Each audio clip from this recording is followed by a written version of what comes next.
Start to get organized. Organizing is what you do before you do something, so that when you do it, it is not all mixed up. A.A.Milne. For every minute spent organizing, an hour is earned. Anonymous. Are you too busy to get organized? You are surrounded by mountains of paper and of post-its all over your table. And you feel you are really busy, but you just can't breathe and you just can't handle your work even if you do extra time?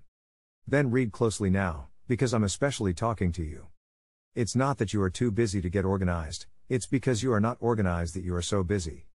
And to make it worse, being busy doesn't mean that you are effective.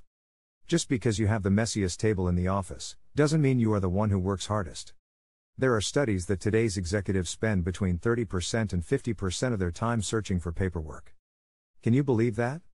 So, my overwhelmed worker, go on reading and try out these little tips, as they can change your life. I have been there and I turned it around using the little tips below. Spend the first 15 minutes of your working day prioritizing what to do. Spend 1 hour a week for organizing and filing papers. Spend 15 minutes a day throwing away papers and clearing away your desk. Spend the last 15 minutes of your working day to go through your tasks for tomorrow. What's important? What's urgent? Use your email inbox as a to-do list. Tasks solved get archived and tasks unsolved stay in the inbox. If there are any emails and tasks that you can do in less than 5 minutes, always do them right away. Always. Don't accept any new tasks until you are in control. Do the job right the first time, so that it doesn't come back to haunt you and cost you more time later. Do you remember that typical colleague who always completed his work fast, but not thoroughly, and then during every step of the process you had to go back to him for more information? Instead of doing it well one time with all of the correct documentation, which takes 15 minutes.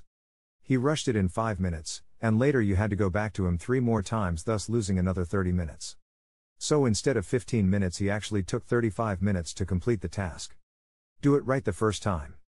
Like everything else in this book, saying that won't work for me doesn't count as an excuse. Try it for at least 2 weeks, and if it still doesn't work for you, write me an email and complain to me. Action step. Which of the tips will you try first? Thanks for watching. Please like, share and subscribe.